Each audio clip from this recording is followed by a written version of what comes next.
Rare, magnificent, timeless, and expensive. These are only a few of the adjectives that can be applied in ode to the beauty of a Patola.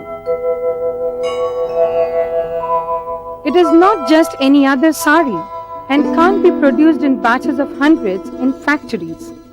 Each Patola is completely hand woven by an entire family of artisans who take about 6 months to finish it. The production depends upon the demand, which is limited because a Patola is expensive. Starting from 70,000 rupees, it can go up to 5 lakh rupees. This centuries-old technique ensures that a Patola lasts generations without any effect on its vibrancy or texture.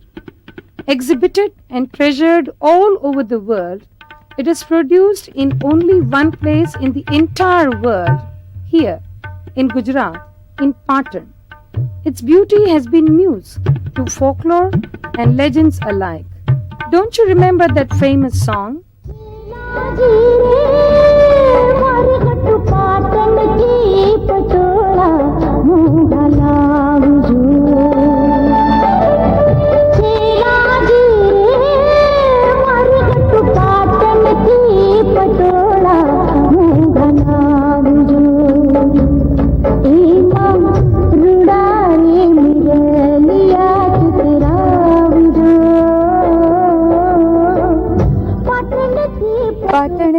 Patola Monghala. So that's what the song meant. Patan. It has a lot of historical significance, hasn't it? Of course.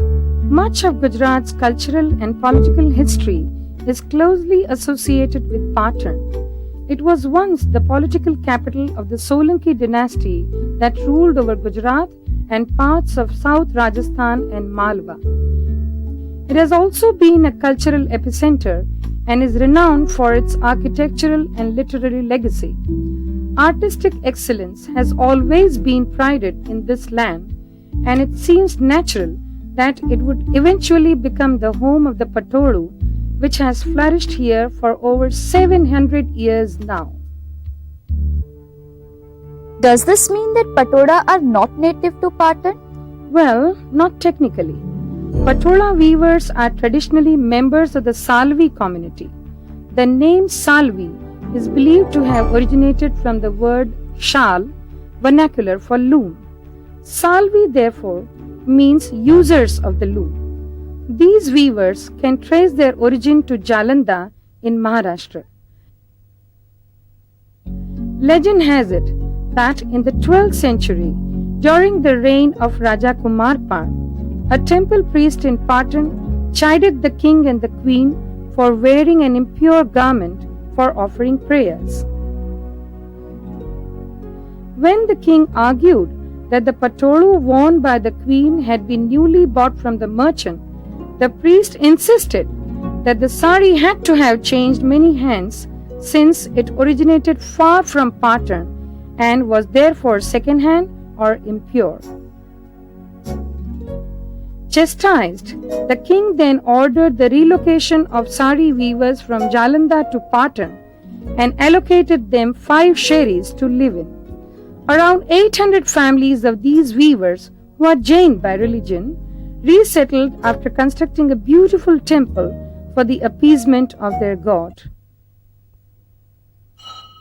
The idol dates back to the first generation and is a tangible memory of their artistic exodus.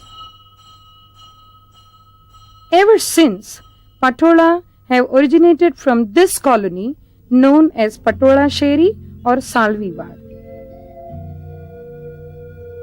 Ah, the whims and fancies of kings. Imagine moving so many people just to ensure that his Patola were new. Quite like a fairy tale. Then what happened? Unlike in fairy tales, in reality, kings come and go, subjects remain. After the fall of the Solanki dynasty, the Patola weavers found patronage in the affluent Gujarati merchant. think I was 5 years old. That time my grandfather bought a Patola sari for my mother, which was 65 rupees.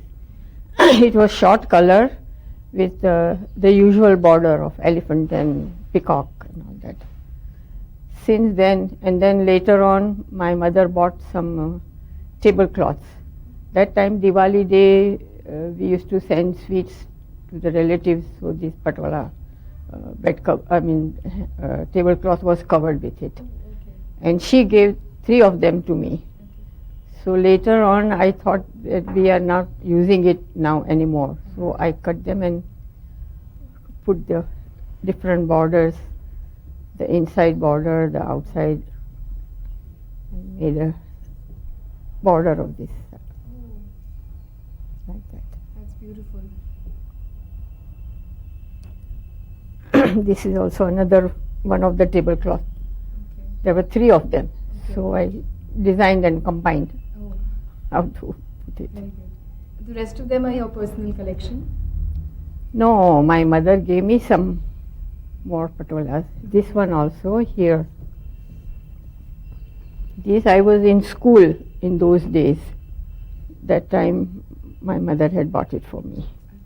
This has got patli palo, which is very unusual in patola. Yes, and this fish design is traditional. Right. This patola in those days was 140 rupees. And this And how old is this? This is, I was in school, so almost about 65 years or something, or 67 years. Oh, it's beautiful. It doesn't look that old at all. And I think the patola texture and the colors that they are using, they're fast, we can wash. I've washed this sari also very often. Okay. And it doesn't go, the same color also remains. Yeah. This is very simple, but you Again, can wear it. offbeat collection. Huh. Offbeat. Again, I mean, you can use it during day functions or anything, and it doesn't look very showy, Right. but smart. I said that is what I feel. Right, right. And after I got one, 6 friends got them done. It was for 650 rupees. Now it's gone into thousands. I don't know. Oh, this is beautiful. This also many years. I think at least 60 years old. Okay. Thing. Ma'am, tell me about this. This is Huh. an extremely traditional, it's a Yes, beautiful this combination. is a very old traditional, and I've given it to my daughter-in-law. Okay. Normally they wear this sort of patola for weddings. All right. There is no black color, and yellow, and with this red border, it looks so nice on a bride. Okay. Ma'am, what is your personal take on patolas? What is it that fascinates you so much about patolas? I think because I'm from Patan, and my grandfather had bought it, and then I think we realized gradually the work of art of India. That's how patola attracts me. I'm never tired of wearing it. I can wear every day. With so much prestige attached to it, I'm sure it must have been well known widely beyond Gujarat. After all, art crossing frontiers is almost a done thing. It may be a done thing now, but it was still difficult then. And yet, the fame of Patola had indeed spread all over the country and the world. As demand grew, it was exported to many parts of the world, especially Southeast Asia. Travelers from around the world have documented this global fascination with the Patolu in the form of travelogues and sketches. Here, take a look at this. In Java, it was the ceremonial dress for high nobles and dancers from the royal family. It was considered auspicious and therefore was essential wedding attire for brides and bridegrooms. In Celebes, patola were considered sacred and were worn by priests and used in temple hangings. Garments like waistcloths, trousers, shawls, scarves, and belts were fashioned out of them.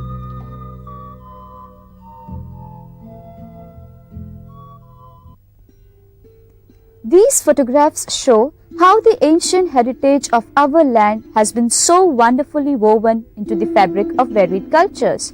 But why is the patoru absent from our customs today?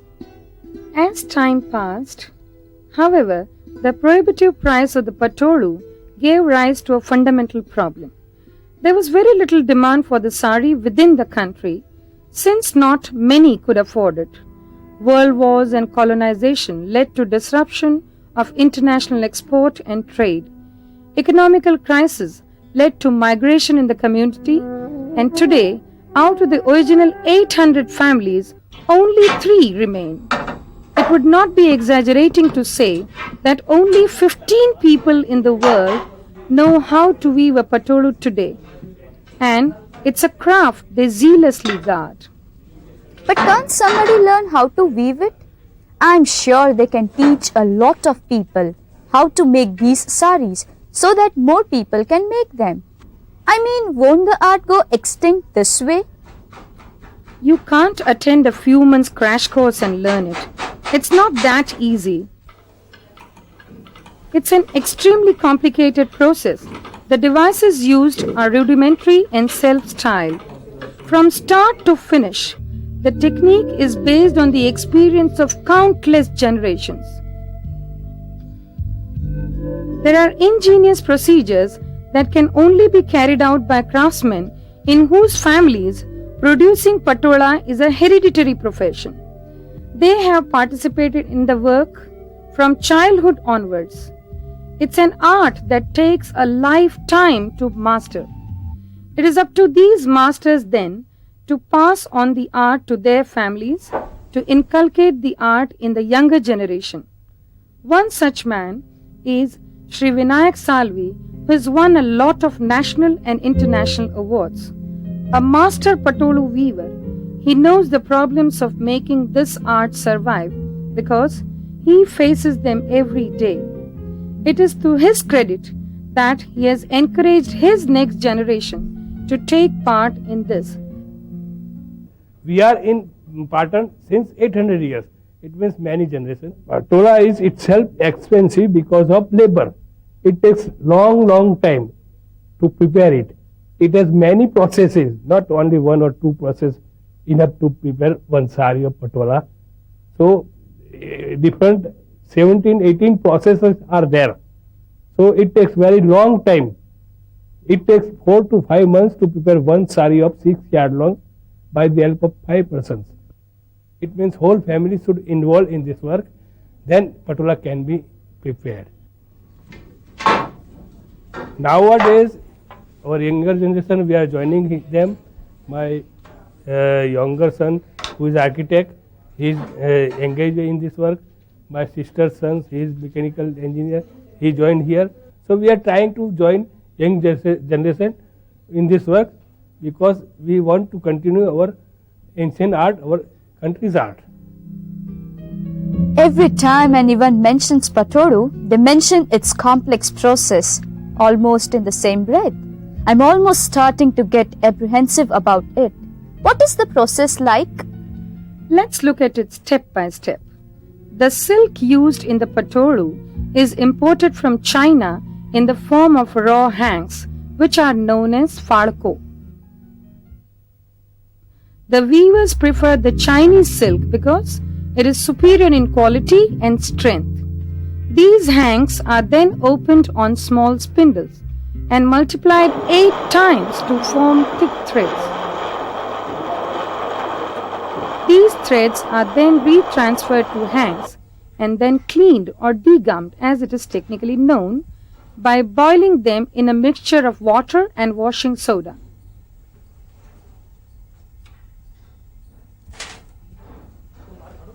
After the degumming, the hanks are cleaned in water and then unwound on a parti. The threads are then transferred to a bobbin and from there to spindles. These spindles will then warp, that is the vertical threads, and the weft, that is the horizontal threads. From hank to spindle to parti to spindle again? This transferring, winding and twisting is integral to the silk threads to give them luster and strength that will last years. Don't they say brush your hair 100 times to make them shine? I doubt I have the patience or time for that. But how do they color the threads and how are patterns formed? Before the tying and the dyeing can start, the pattern is first traced on to a graph paper with detailed indications of colors to be used and precise sizes of the various motifs. After the warp and weft are ready, they are individually tied and dyed as per the requirements of a particular design. This means that with the help of strips of cloth or tightly wound threads known as resins, certain areas are tied to prevent the dye's color from affecting that portion. This is the most delicate phase of the entire process with exact measurements of the portions that are being tied continuously. Women usually do it. This process gives rise to designs, borders, shapes, etc. Fortunately for us, there is extensive research on Patola patterns, like this book. It has some beautiful pictorial depictions of Patola designs. Customarily, different groups of buyers require different designs. For example, the Vora community demand the Vora cheer pattern. The Chabdi bhat, that is basket, is considered auspicious by Brahmins and Jains, while the Nari Kunjar, woman and elephant, or Popat Kunjar, parrot and elephant, was the preferred choice for wedding sari. Exported patolas demanded designs like Vagh Bar Hathi, that is tiger and 12 elephants, Rajani Savari, entourage of the king, and Chabdi Hathi, that is elephant in basket. The plain gado, that is double ikat border and a single colored plain body, was the choice for special occasions in Maharashtra and South India. Other designs commonly found include the pan bhat, that is leaf motif, ek full bhat, that is single flower motif, panch full bhat, that is 5 flowers motif, tran full bhat, that is 3 flowers motif, jhumar bhat, that is chandelier motif, dada bhat, that is ball motif, and the ratan chok, that is geometric chalk motif. Wow, how intricate, and they look so fresh and vibrant. This is the beauty of double ikat. What separates the double ikat from any other tie and dye is that the resist technique is used on both the warp and the weft, which means that not only will the patterns and the color be richer, but also amazingly, the sari can be worn on either side since both sides are exactly alike. But colors do fade. That's why clothes begin to look old. Remember? How come these are time-proof? Magic. These colors are not chemical colors. They are natural vegetable dyes, which means they are colors made from organic items like fruits or flowers or plant extracts or sometimes insects. And unlike chemical colors, with their limited color palettes, here the choice is endless. You can mix and match, experiment, and make colors from all kinds of things. It's almost as if the entire world is in your palette and you can choose whatever color you want. This is the beauty of the patola, the expertise of its weaver. You can create red from lac, kiramji from cochineal, which are cacti insects, blue from indigo, yellow from pomegranate peels, orange from manjishta. It is because of these colors that medicinal, magical, and ritual significances have been associated with patolas since the earliest times. Okay, so we have the colored and patterned threads. But where is the sari? Patience. It is still to be woven, remember? After the warp and weft have been dyed repeatedly, the resins are open. The warp threads are transferred to the loom. The weft threads are separated by hand into bobbins, which are inserted into an instrument called the shuttle. It is now that the real work of weaving the patolu begins. The woof and the weft are synchronized when the weft is moved across the loom, so as to match with the tie-dyed sections of the woof. The loom frame is tilted to one side so that the shuttle of the weft can easily slide down. Two weavers push the weft thread to sit accurately on the woof. The pattern then slowly emerges. This process takes around 3 months to complete. See this 200 years old sari. It is said that a patolu may tear, but its colors will never fade. Daunting and exhausting are the words I'll use to describe just knowing about the patolu. So much of effort. I say too much of effort. Effort in art cannot be judged. It is daunting to you because you are trying to understand 700 years of knowledge in one go. True appreciation of art is as difficult as the creation of art itself. Some people have spent a huge part of their lives in learning and preserving this art, like Srimati Mrinalini Sarabhai, a cultural personality of the country. Mrs. Sarabhai, would you tell us something about the Patola's international connection? Well, I'm not a historian, but patolas were already found, I think, even in Ajanta frescoes, then in Cochin murals, and I think that they were seen as very old. And my first acquaintance with the patola was when I was dancing in Java as a child. As a young person, I found that the princes of the palace used to wear patola dhotis. I'd never seen that before. I didn't know what was patola. I didn't know Gujarat then. But I fell in love with patola, and I remember I bought a very torn old patola in the bazaar in Java, in Indonesia. And I fell in love with it, never knowing I'm going to come to Gujarat. And of course here it is very valued. All our folk songs also say that bring me a patola for my wedding. Where do you see patolas in the future? You know, there are only, I think, about 2 or 3 families now, and I know when I was even when I was heading the handicrafts, they find it very difficult to weave.